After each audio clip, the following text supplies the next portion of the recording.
right. Hello. Welcome, everyone. Welcome, welcome. Some folks are still coming in. We're going to go ahead and get started.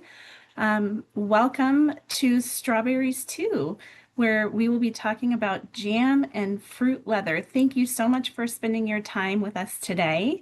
We're going to be sharing some creative ways to transform strawberries into tasty treats with simple techniques for making fruit leather and jam. We'll walk through the steps, tools, and tips to make preserving fun and approachable, and including how to safely use a water bath canner. So let's go ahead and move forward. So I'm Laura Shanley. I'll be your MC tonight. I'll also be the Q&A moderator. And the two panelists we have here tonight are Kirsten Hansen and Monica Benavides. Just you probably all saw the notice that the program is being recorded here tonight. And a copy of the slide deck and the recipe handout will be emailed to you after the event. There will be a survey that pops up, and once you take that survey, you'll be sent the slide deck and the recipe. Next slide. All right, so a few housekeeping notes before we get going. For Q&A, we really want some engagement. We want to hear from you. We want to hear your questions. So please do keep your mics muted when you're not speaking.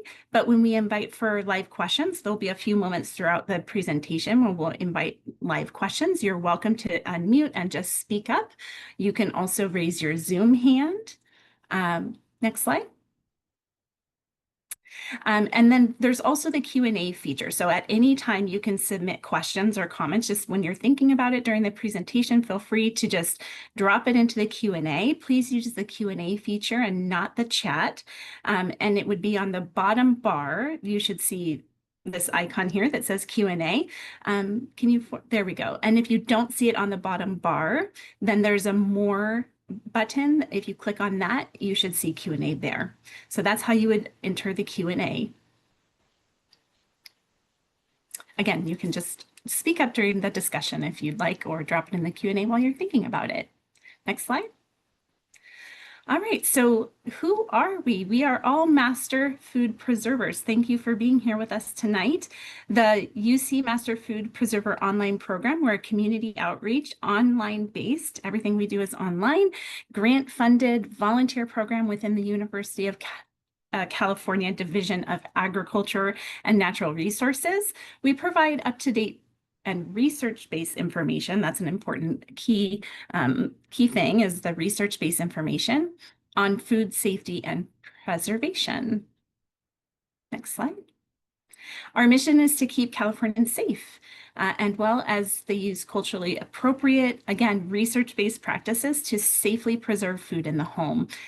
We want to reduce food waste, increase food security, and provide engaging ways for Californians to explore healthy food.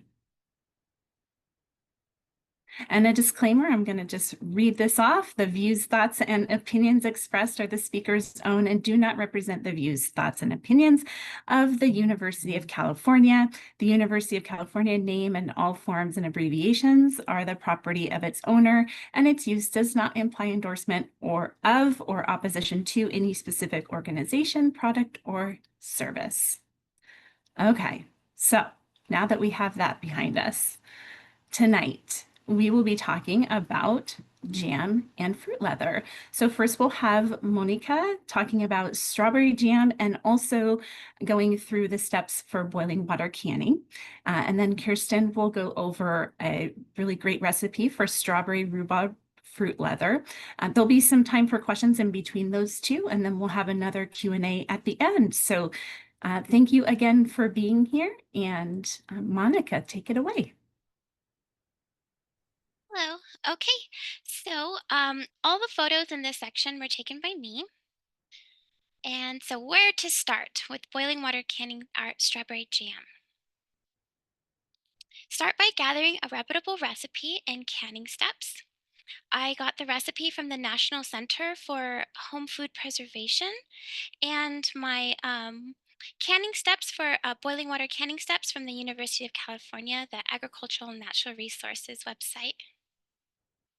Okay, so we want to prepare our workspace. Here is my messy kitchen. Step one is to clean and disinfect your workspace. Here it is, nice and clean and disinfected, ready to go. Here's the other side. Nice and clean and disinfected. This is an important part because we want the whole process to be clean. Step two, gather materials and supplies. You'll need a jar lifter. So here in this photo, you'll see these things here. There's a jar lifter, headspace measuring tool, a chopstick. Uh, you'll see later that's to help remove some bubbles, pectin, half pint jars, a canning funnel, boiling water canner, and inside is the rack, fresh strawberries and sugar. Some additional things you will need are measuring spoons and cups, large freezer bag, timer, rolling pin, oven mitt, and a tall pot. You'll see that on slide 35. And the large freezer bag and rolling pin is to crush the strawberries. There's different ways you can do that, but I'll show you how I did it using those materials there. How I crushed the strawberries with the rolling pin in the freezer bag. Some other things we might not necessarily think of, but we do want clean hand towels and a clean washcloth, dish towel, and your apron. You want your apron to be clean to avoid any, uh, unwanted things getting into your jam. Keep it a clean process. Speaking of clean, step three is to wash your jars and your lids. Use hot soapy water and a clean washcloth or sponge.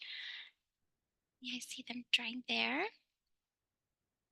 Step four is to sterilize our jars if needed. So I was processing this jam at 62 feet elevation. The strawberry jam in this recipe will get processed for 5 minutes in the boiling water bath. Since this is under a 10-minute threshold, the jars will need to be sterilized for the 10 minutes for elevation um, 0 to 1,000 feet. So you'll need to check your elevation if you may not need to sterilize your jars if it's going to be processed for more than 10 minutes. Okay, so just a side note here, boiling the lids is not needed or recommended, in fact. So you can see here on the Ball Complete Home Preserving package, number 3, when it comes to the lids and the bands, it just says to wipe any food from the rim of the jar, center the new lid on the jar, then twist the band until fingertip tight. It doesn't say that it is needed to boil the lids anymore um, because it could compromise that seal. Okay, moving on to preparing the fruit. Step 1, inspect and wash your fruit. Use only fruit that is in peak condition. Discard fruit that's bruised or moldy. So here I am rinsing it under cool water. And then you're going to cut off the tops. I transferred the strawberries to a bowl so I wouldn't get water everywhere. You're going to remove those tops. And then you're going to crush the strawberries. Again, you can do this in a variety of ways. I found that this was the easiest for me. And I chose a gallon-sized freezer bag so I can fit a lot of strawberries in there. But I did have to do this 2 times to get the quantity of strawberries that I needed. So you're just gonna mash them up, crush them up, and you're going to measure out your ingredients. So let me move this picture so I could read the recipe on the top. There we go. Okay, so 5.5 cups of crushed strawberry is what this recipe calls for.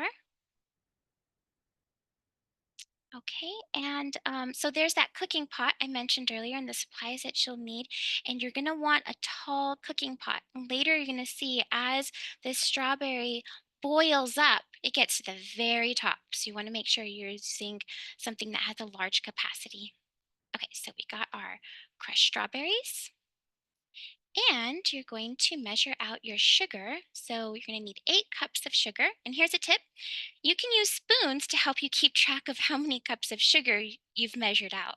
So, we inevitably get distracted with this, that, and the other. And you come back and you're like, oh, wait, how many cups did I just measure? So you can put a spoon next to your bowl for everyone that you've measured. And then if something you get called, you look away, you come back and you're like, you see your 3 spoons, you'll remember, oh, I got 3 cups in there. That's just a little tip for remembering how much you measured out. And the reason you want to measure your sugar out ahead of time is because you're going to pour it in all at once, quickly.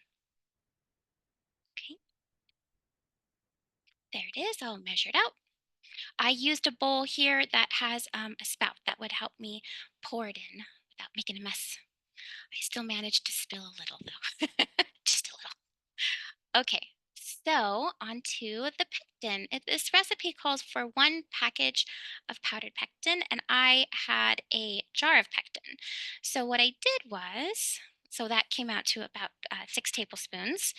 And little side note here that Headspace tool serves as a good leveling tool as well. So I'm not having heaping tablespoons, I'm measuring more accurately. Speaking of measuring accurately, so how did I figure that out? So what I did was I looked at the contents of powder of a package of powdered pectin, and I went ahead and measured that out using my scale. Okay, and that came out to 6 tablespoons. All right, step 5. We're going to combine the strawberries and the pectin, stirring well to combine. Okay, step 6. Bring to a boil, stirring constantly. Like you don't want to stop stirring. And step 7 is once the strawberries are boiling, add the sugar all at once. So there it is. That you can see that little spout on the bowl is handy to get it all in there. Okay, again, keep stirring. Don't stop stirring because you're at high heat. We've got a rapid boil and we don't want anything to stick. You stir, stir, stir. Okay, so you get your sugar in there. You're going to quickly return to a boil, stirring constantly. Can't emphasize that enough. You can stir in figure eights. You can zip the spoon back and forth, up and down, round and round. That way, you're really making contact with all the interior of the pot and making sure nothing's sticking inside. All right, there it is at the very top. Oh my goodness, notice how high the jam is in the pot. I was like, whew, just made it. All right, so once the pot has returned to a full rolling boil, boil hard for 1 minute. Okay, so a full rolling boil is one in which a steamy boil cannot be stirred down. And this is needed to limit the exposure to heat, yet optimize the gel strength. Okay, so you're gonna boil hard for 1 minute.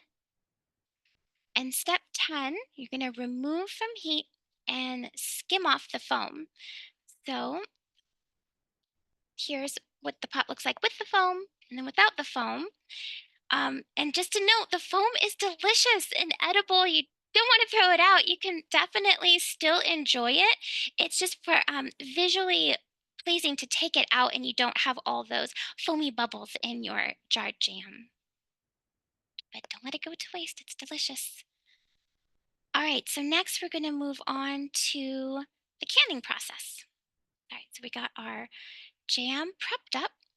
Okay, so step 1 for the canning process, we're going to remove the hot jars from the canner using a jar lifter, using a great deal of caution. That water is hot. That jar is hot. And you're going to carefully pour out the water.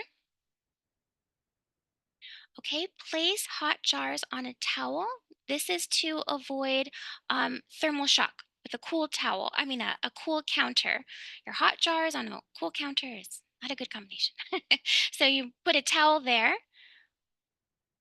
for your hot jars. Okay, step 3, you're going to fill your jars quickly. This is all a quick process. Fill your jars, leaving a 1/4 inch headspace. So you'll see here I've got my ladle. Tip, you can use a large spoon under so you're not dripping everywhere. And the canning funnel is very helpful to get it all in there and limit your any spills on the sides. Okay, pour slowly as you near the top of the jar, as it fills up kind of quickly, and you're like, oh boy, I'm already there. Okay, so here is the headspace measuring tool. So you're going to check the headspace for each jar. Okay, this first notch indicates the 1/4 inch. And if you look real closely, you can see that they're labeled there. Each notch is labeled. All right, there's a side profile so you can see that 1/4 inch headspace. All right, step 5. You're going to wipe the rims clean using a clean, wet paper towel or a cloth. And this is to ensure a good seal. You want a good contact from with the jar lid and the jar. You don't want any jam on there, preventing a good seal and that good contact. Use caution when doing this because you want to grab the jar and wipe away, but that jar is very hot. Right? But again, you want to, this process is relatively quickly. So place lids and rings on the jars, tightening finger tight. So you don't want to do it too tight and not too loose where the jam is going to escape in the boiling water process. So basically, just when it starts to resist and then just a little bit more. So just screw it on there. There's a little resistance and just slightly, just a slight little addition of a tightness there. Okay, step 7, using a jar lifter, place each jar in the hot canner. Um, you want to make sure that you are holding it upright. Don't want to tilt it at all as you're putting it in. Again, you don't want any of that jam to come out. Okay, so there are all the jars sitting on the rack in the hot water. Okay, the canner water should be hot at 180 degrees for this hot pack. And you'll notice there's some extra water there. It's kind of hard to see, so I went ahead and spelled it out here. There should be 1 to 2 inches of water above the jars before processing. And that's just to ensure there's plenty of water in there for the processing the jars. Okay, and good coverage over the jars. Okay, so moving on to step 8, put the lid on and apply high heat. Okay, step 9, start the timer once the water reaches a vigorous boil. There we go. Adjust the heat to maintain a gentle rolling boil. So you're gonna bring up the water temperature to get to a vigorous boil and then adjust it to a gentle rolling boil as your timer's going. Okay. Step 11, allow jars to sit in the hot water undisturbed for an additional 5 minutes. So once that timer goes off, you're going to turn off the heat and just let it sit there. You take a 5-minute break. Okay. Step 12. Once 5 minutes is up, then remove the jars. Using a jar lifter, carefully remove each jar, again without tilting them because we don't want any of the, it's freshly sealed and we don't want any of that jam escaping. You'll see some water pooled on the top. You may be tempted to tip it and get that water off. Just leave it. Just move it straight over to your towel. Okay, step 13, place hot jars on a towel and allow to sit for 12 to 24 hours. Allow jars to sit undisturbed at this time. So this is going to continue to, this is what's going to um, make sure that seal is nice and good, having that time, and you don't want to check it and you don't want to move them. Now, a little tip here is if you are going to, need this counter space, you want to make sure that you're going to have them in a spot where you're not going to need to disturb them. Okay, when you take them out. Okay. So you're going to leave at least 1 inch spacing between the jars to allow for the airflow and the cooling process. All right, so now we're ready to wrap it up. So after 12 to 24 hours has gone by, you're going to remove the rings and check the seals. And you're going to wipe them clean. To check the seals, you can carefully, so you can get one hand ready to get that, catch that jar, and then you can pick up the jar by the lid, and the whole thing should pick up. Um, it shouldn't pop off. That's when you know it's sealed. If it pops off, you can put it in the fridge and enjoy it right away. And the reason you want to wipe them clean is just in case anything did come out, any jam did come out during the canning process. You want to remove that. You don't want that to be sitting out sticky, possibly going bad on the outside when you're storing it for in your cabinet. So you just want to wipe them nice and clean. And you can use soapy water to do that as well, and a clean cloth. Okay, step 4, label each jar. So strawberry jam, the B, oh, here we go. Okay, so the type of jam, BW is boiled water, so you know the type of processing that you did. The elevation, 62 feet. That's where I was. You'll put your elevation.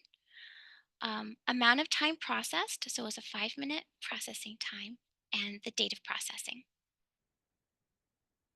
Okay, so you can now store in a cool, dark place and you can use it within 1 year for best quality.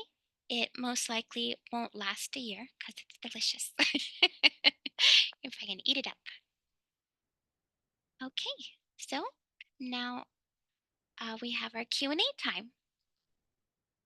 You can see some things that I've enjoyed them on here, some crackers and some yogurt, and you can give it as a gift. They make great gifts. All right, what questions do we have? Thank you, Monica. Well, we don't have any questions in the Q&A yet, Oh, so I we'll give answered folks a everything. moment. You did. You did such a great job. I was just so thorough. Just It kidding. was great. I'm sure Well, there's some I questions out have a there. question for you. Oh So boy. I see you you have your jam on your crackers and you've got, is that yogurt? Yogurt, yeah, Yogurt. yes. Okay. What other ways do you use your jam? It's not a hard question, Monica. Oh, I have 7-year-old boy, and so PB&J is just the classic classic peanut butter and jelly is just one of our favorites in our household with a hungry little boy. It's always, and he can make it himself too, which is another bonus. He's like, "Can I have some more of your jam?" Absolutely. Love it. So that's our favorite classic PB&J. Love it. Love it. Love it. All right. Well, we do have some questions rolling in. Folks, remember you are welcome to just unmute yourself and chat if you like, but using the Q&A is great too. So I'll just read off the first one here. So um, can monk fruit be used for sugar free? So thinking about sugar substitutions here, can we use monk fruit? I'll have to, that's something that I would need to look up, unless I have another MFP buddy here that's, yes, please. So, hi, I'm Kirsten. I'm one of the MFPs. And the tricky thing is that you can't use sugar substitutes with standard pectin because the reason that we get that nice gel with jam is because the pectin molecules are actually binding with the sugar in the jam. So you can't decrease the quantity of sugar and you can't substitute sugar. Um, so you would need, so basically cane sugar, granulated sugar is what you need to use. There are some exceptions. So for example, Pomona's pectin is a modified version of pectin that allows you to use calcium water to bind with sweeteners instead, so you can decrease the amount of sugar. Um, I'll also note that a lot of sugar substitutes don't fare well at high temperatures, and so you can get bitter flavors, you can get off flavors. Um, if you want to try some sugar substitutes, there are some recipes out there that I would suggest using the manufacturer, like the pectin manufacturer's recipes. And you could also try things like refrigerator jams where you're not necessarily where you aren't trying to do boiling water canning, where you aren't risking food safety because you're making the jam and then storing it in the refrigerator and eating it quickly. But unfortunately, the sugar is both a safety preservative issue and just a getting your jam to be jam issue. If All I can right, add thank to you. that, there's in our fundamentals of consumer food safety and preservation. Oh, sorry, that is blurred out. Well, anyways, I read the title too. It's our UC Master Food Preserver Program, Fundamentals of Consumer Food Safety and Preservation Master Handbook. So just to add, what Kirsten was saying was it's very important for that sugar to suppress that microbial growth and whatnot. I did find the section here about alternative sweeteners.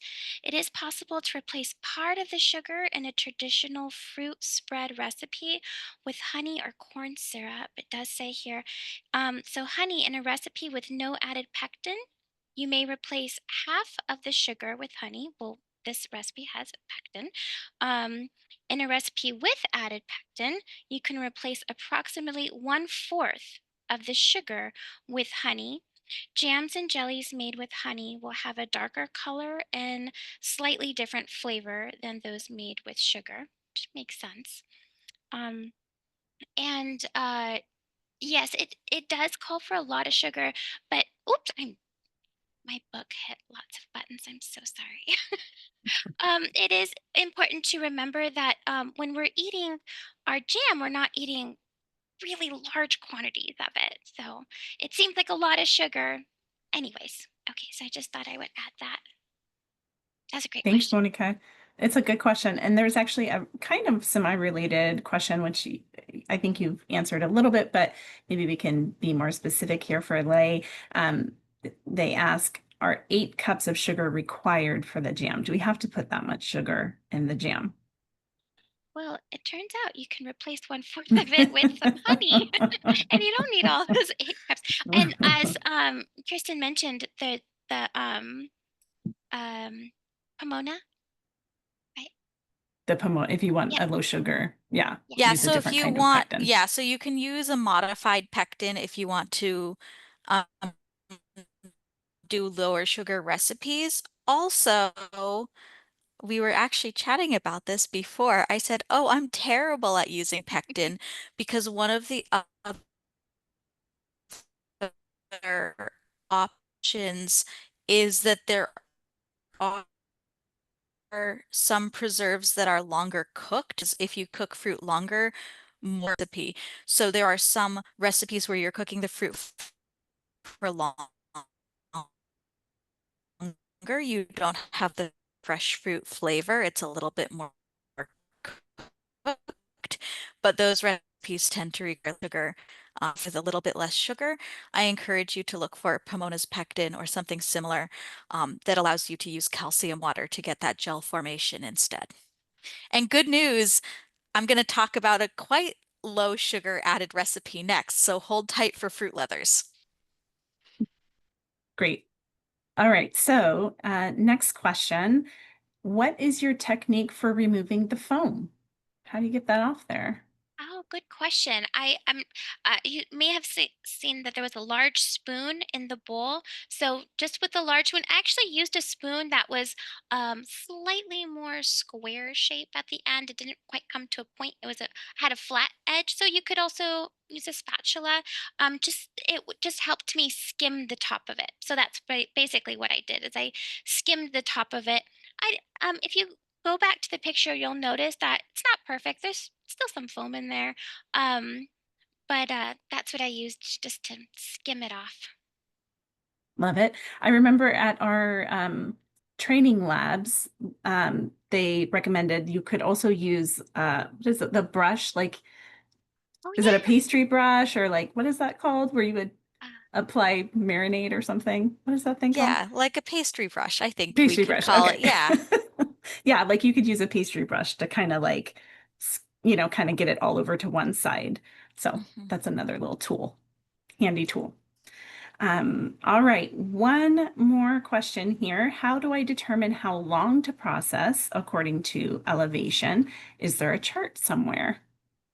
Yes, there is. If you go to either of those resources that I showed at the beginning, um, if you go to the National Home Food Preservation website, you can find a chart there with the elevation. The recipe also has a chart.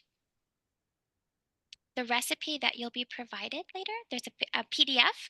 We copied a PDF for you and we'll be sending that to you, right? Okay, sorry. Yep. I was like saying it That's right. like, yeah, that it has that information on there for you. So you can make those Okay. adjustments accordingly. I was like, wait, yeah, that's good.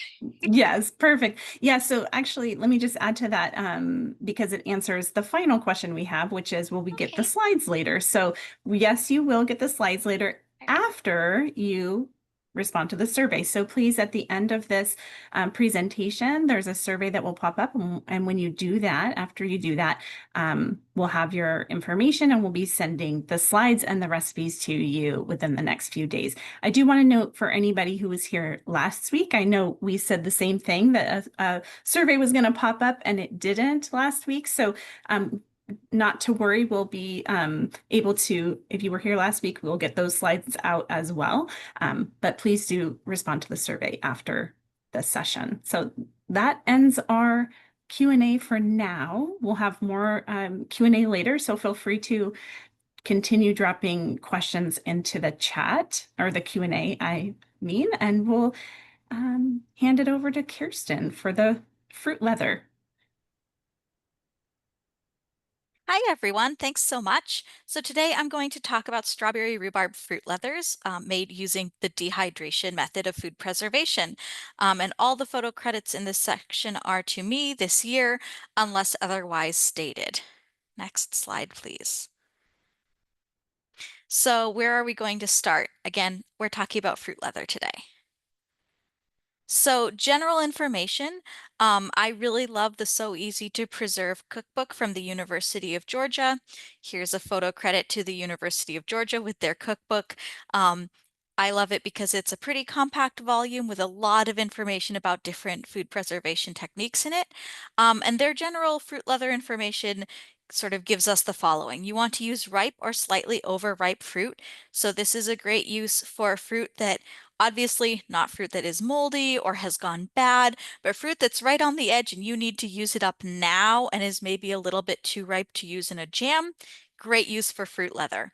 You can also use the pulp for making jelly so that you can have a zero waste process when you're making jelly. According to So Easy to Preserve, 2 cups of fruit makes about a 13 by 15 inch leather. And they suggest adding a quarter to a half cup of sugar, corn syrup, or honey per cup, 2 cups of fruit if you want to. It's not necessary. Um, and basically, their recommendation is for longer term storage, you want to use corn syrup or honey because it's less likely to crystallize just fine. Um, and the fun thing about fruit leathers is that unlike you really need to worry about exact timing, exact processes for food safety reasons, these are recommendations. One of the major risk factors for foodborne illnesses is moistness and dampness and liquid. And with dehydration, we're taking all of that out. So we're essentially removing one risk factor for foodborne illness, which allows us to be a little bit more flexible. And you'll notice that as I go through, I actually depart from these guidelines somewhat. I use more fruit and way less sugar, inspired by the fruit leathers, be quite tart. Next slide, please.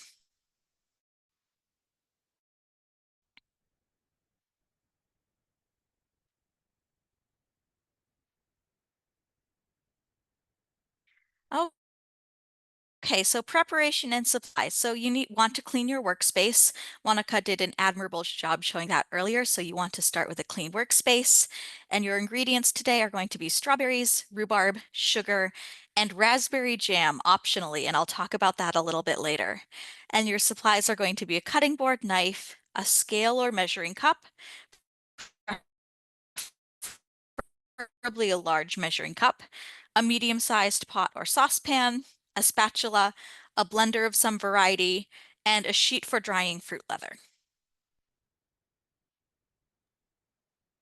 Kirsten, I'm sorry to jump in on you here. Your audio is cutting out a Yes. bit. I wonder if maybe you want to turn off your video. Maybe that would Oh help. I no. would love to see you, but maybe that will help with the. I will turn off my video. Yeah. Okay, let's try that. Thank Let's you. see. Can you hear me better now? It's kind of Okay. So intermittent, but right now preparing the you're fruit good. leather. Go Okay, let ahead. me know if I have problems again. Thank you. So in terms of preparing your fruit leather, here we go. Next slide. So you're going to weigh equal amounts of strawberries and rhubarb. Um, About half a pound each yields one 13 by 13 inch fruit leather.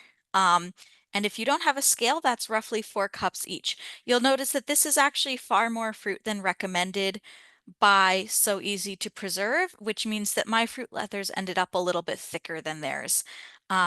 But again, you have some flexibility. Um, and you'll notice here that I'm actually doing a little bit over 1 pound each of fruit, and that is because I had a lot of rhubarb that I wanted to turn into leather. You'll cut your rhubarb into roughly 1 inch segments, and you'll halve or quarter your strawberries if they're large. And then the only thing that needs to be cooked for this recipe before drying is your rhubarb. So you're going to place your rhubarb pieces in a saucepan and cook on medium heat until they collapse. And you want to stir frequently, if not constantly, and add splashes of water as necessary to keep them from sticking to the bottom of the pan. You can also add just some water to begin with, but given that we have to take all the water out, I prefer to add in as little as possible. So basically, I just add a little bit of water as I notice that the pieces are sticking to the pan. It takes about 10 to 15 minutes for your rhubarb to collapse into, in my case at least, a frankly really unappealing green color, depending upon how much rhubarb you're cooking, how small you chopped it, and how much water is in it to begin with, because as we all know, fresh fruit can vary dramatically season to season, garden to garden in terms of how much liquid is in it. Um, and in this case, it was a little bit dry, so I added some water.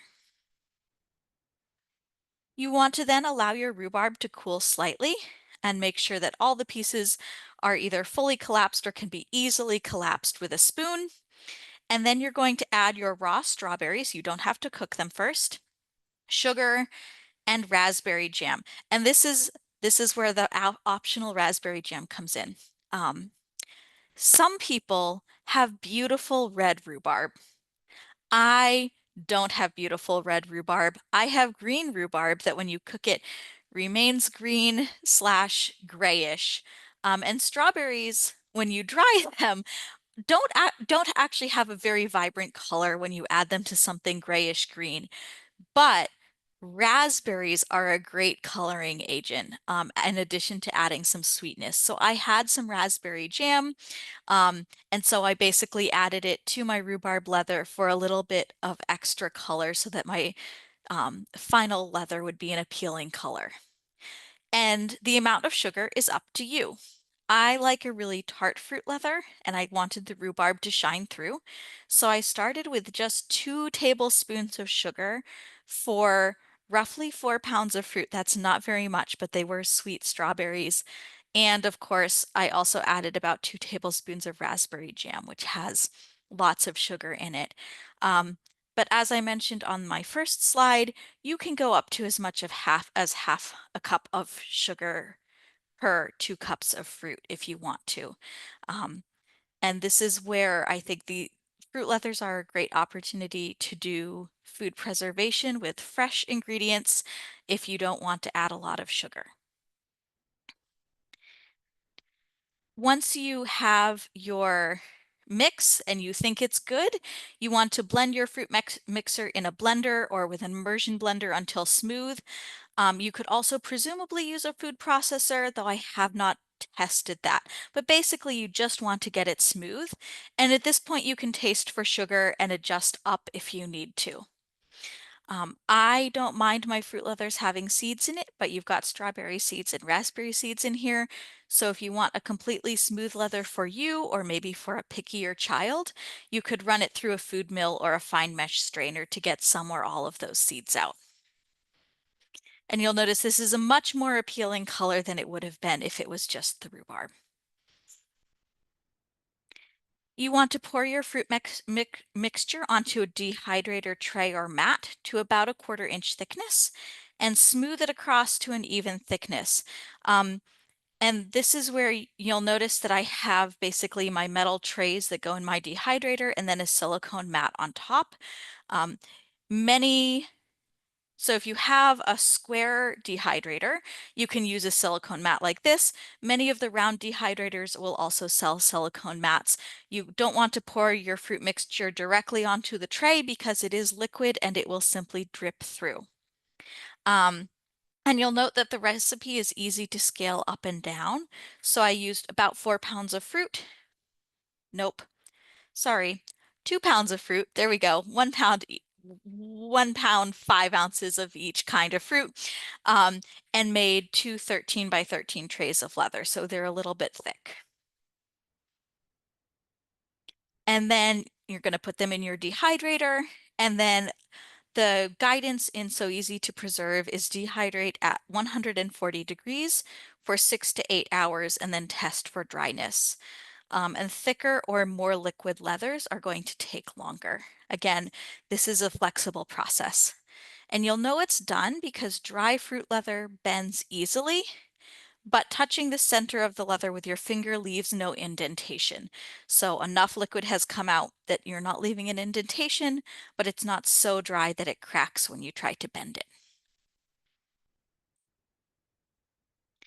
And now you're going to store it. So you're going to peel it off of your tray. You're going to cut it and store it. So obviously you can use a knife or you can use scissors to cut it. I've even seen recommendations to use cookie cutters to make fun shapes for kids. I find that a pizza cutter makes a great fruit leather cutter. Fruit leather stores for 1 month at room temperature, and for longer storage, you can place tightly wrapped rolls in the freezer. So Easy to Preserve suggests plastic wrap. I tend to use parchment because I find that the fruit leather doesn't stick to it too much, and I just secure the ends with tape. And I will note, you can store it at room temperature, but I don't know what it's like where you are. It's hot near me, and it will get and it's humid. So if you're in a very humid place or in a very hot place, I would recommend storing it in the refrigerator just so that it doesn't accidentally rehydrate on you. That is one of the dangers about dehydrated food, is it will take in moisture from the environment and rehydrate itself, whether you want it to or not. And that is my process for making strawberry rhubarb leather, and I'm happy to answer any questions that you have. Wonderful. Thank you so much, Kirsten. That was great. And your audio was better once you turned your Oh, good. Okay, video so off. I'm gonna leave off the video then. Sorry. Yeah, that's Yes, okay. we Thanks like for to see catching you, me. but yes. So please, everyone, again, we don't have any questions just yet, but I have faith there will be rolling in soon. So please feel free to drop questions in the Q&A, or you're welcome to come off mute and ask your question. While we're waiting for other questions, I have a question for you, Kirsten. Yes. So you mentioned that fruit that's just, you got to do something with it. Sometimes I'm so busy and running around, I want to do something with it, but I just don't have the time at that moment. Can I freeze the fruit and then use frozen fruit to make fruit leather?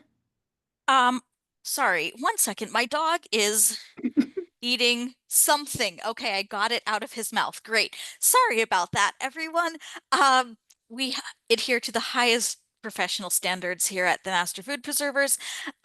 Yes, you can absolutely freeze fruit and then dehydrate it later.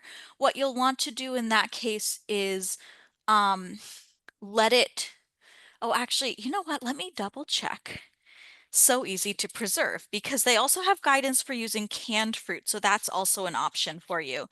Um, and I'm That's trying fun. to remember. Yeah, there we go. Come on. Let me do my fruit leathers.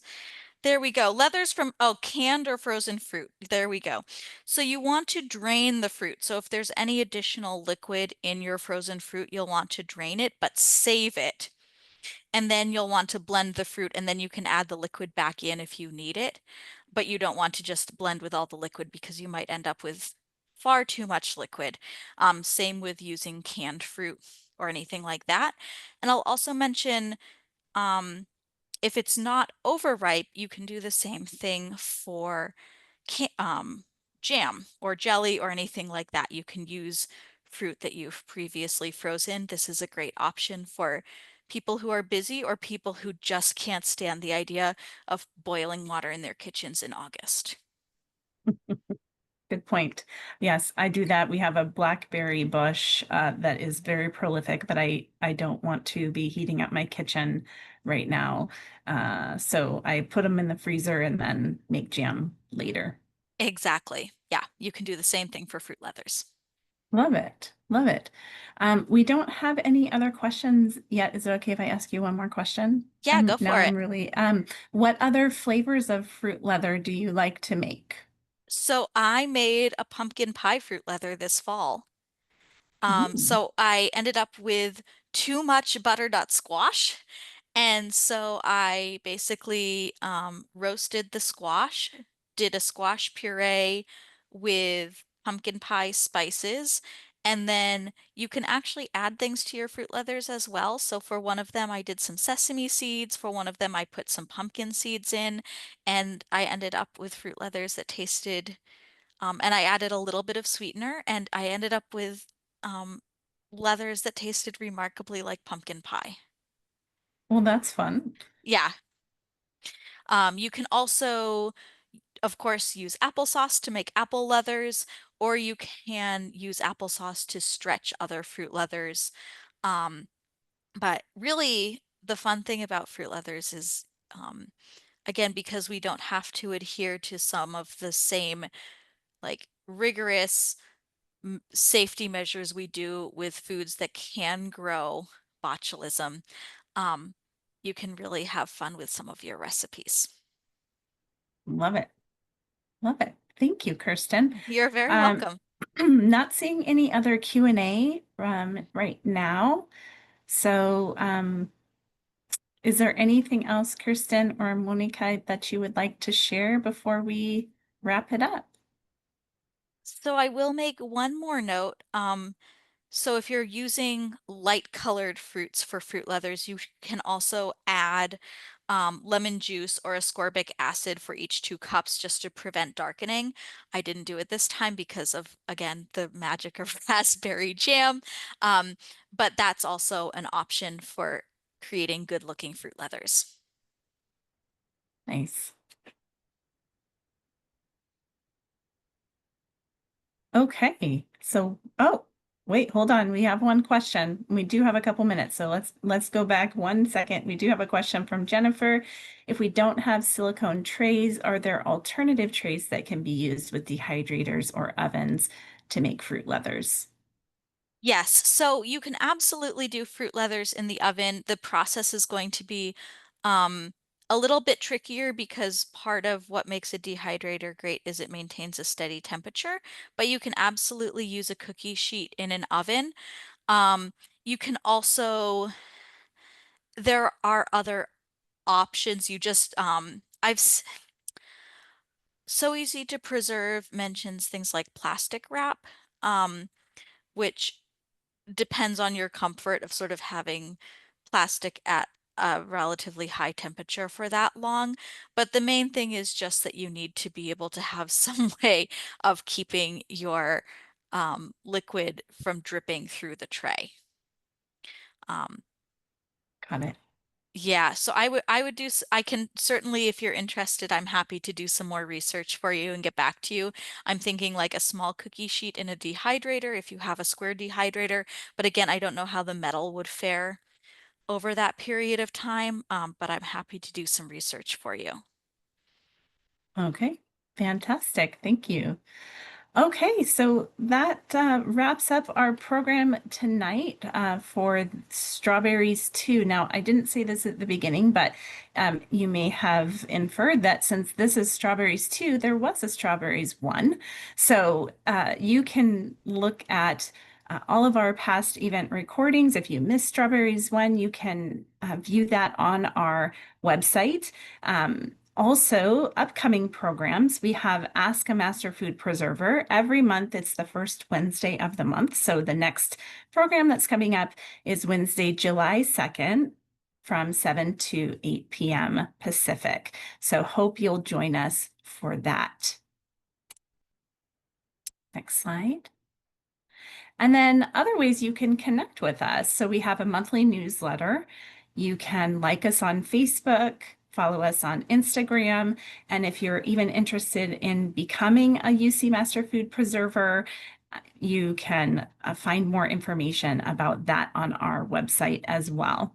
So once again, thank you so much for being here with us tonight. And if you'll move forward one, Monica. If you would like these slides, even if you don't want the slides, we would love to have your input. But if you want the slides, you have to take the survey, please. So when you depart the Zoom session, it's going to pop up and complete that survey. That will help us just really fine tune our programming and help us understand what's of interest to you. So thank you so much for your time, and thank you for being here tonight with us. And I hope that you go off and have fun with your strawberries and make something yummy. Take care, everyone. Hey, Laura, I have a quick question that I thought of. Yeah.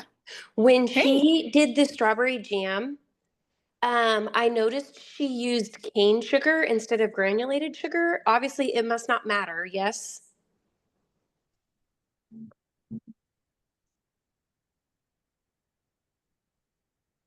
Can you hear me?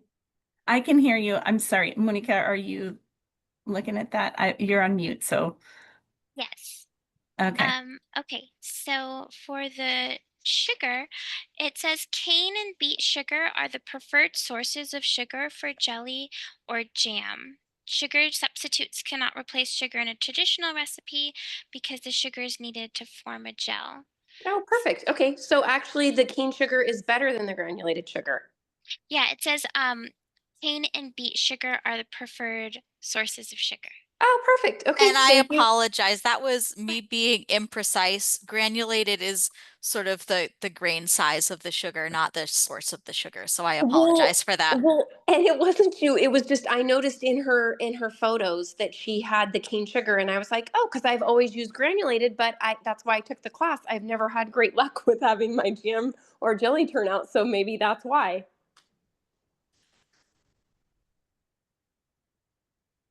We'll Always have to learning. do a class about jam and jelly failures. Oh man, I have a story. Troubleshooting. Thank you, ladies. It was great. Thank you. Thank you so much. Thank Thanks. you. Bye bye.